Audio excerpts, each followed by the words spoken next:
You know, there are some places in this world that just feel wrong. Places that whisper warnings where the air is heavy with a sense of dread. For our group of urban explorers, the old Blackwood Tunnel was one of those places. We'd heard the stories, of course. Local legends about strange noises, disappearances. But for us, that was just part of the thrill. We were seasoned, we'd seen it all, or so we thought. The entrance was a gaping maw of concrete and rusted steel, half swallowed by ivy. The air that breathed out from its depths was cool and damp, carrying the scent of wet earth and something else. Something faintly metallic like old blood. We switched on our headlamps, their beams cutting through the oppressive darkness, revealing walls slick with moisture and covered in graffiti that seemed to warp and twist in the flickering light. For the first 100 feet, it was just a tunnel. Echoes of our footsteps, the drip, drip, drip of water. Standard stuff. Alex was up front, filming everything. Maya was behind him, snapping photos while I brought up the rear, checking our gear. It was me who noticed it first. A subtle shift in the periphery. I stopped. "Guys, hold up," I said, my voice sounding small in the vast emptiness. "Did you see that?" Alex lowered his camera. "See what, man? More spooky shadows?" He laughed, but it sounded forced. Maya was quiet, her eyes scanning the walls. "What did you see?" she asked. I pointed my light at the concrete wall to our right. It looked like it moved. "Just for a second," Alex scoffed and ran his hand over the cold, rough surface. "It's solid rock, dude." "It's not going anywhere." We pushed on, but the feeling of unease was a knot tightening in my stomach. The tunnel grew narrower, the ceiling lower, forcing us to stoop, and that's when we all felt it. A slow, rhythmic pulse. It wasn't a sound, not yet. It was a vibration, a deep thrum that resonated through the solace of our boots, up our legs, and into our chests. It was unnervingly organic, thump, thump, thump, like a giant heart buried deep within the earth. We froze, our headlamp beams dancing nervously. "What is that?" Maya whispered, her voice trembling. "An old pump? A subway line running underneath?" Alex suggested, but his words lacked conviction. We all knew this tunnel was abandoned, miles from any active lines. The thumping grew louder, more defined. It was a heartbeat, an enormous, slow, powerful heartbeat. Then the walls began to move. It wasn't a trick of the light. The rough concrete surfaces on either side of us started to bulge outwards, slowly, grotesquely. They expanded like a pair of great stone lungs inhaling. The space around us constricted, the air growing thick and stale.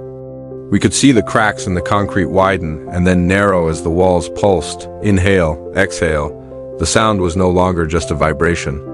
It was a wet, guttural noise that echoed all around us. The sound of something impossibly large, breathing. Panic set in, pure, undiluted terror. Alex, who was always the bravest, the one who laughed in the face of danger, was pale. "We need to go." "Now," he stammered, turning back the way we came.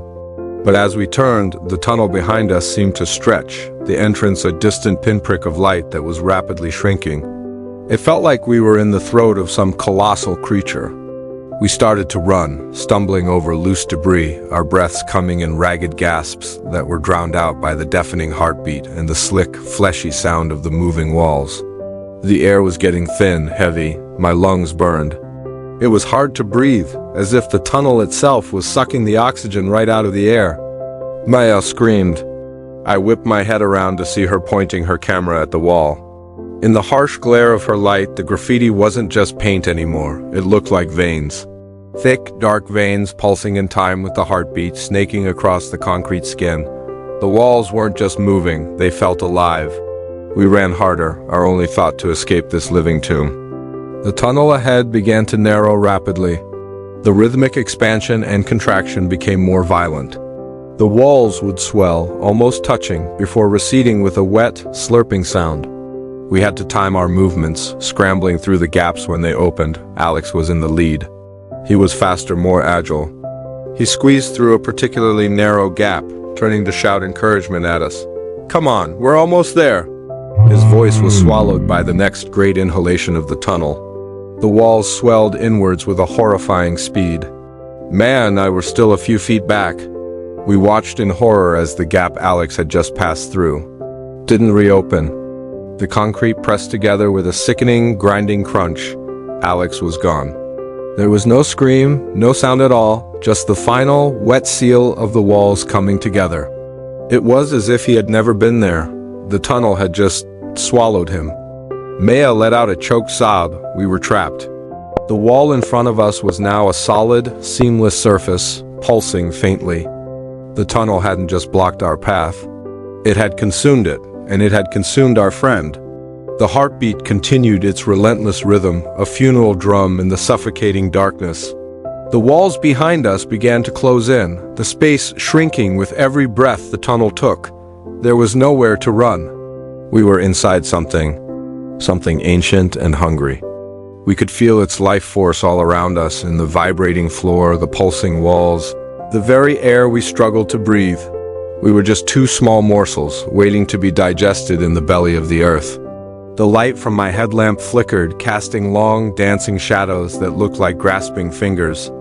And in the oppressive, thumping silence, we waited for the walls to take their next breath.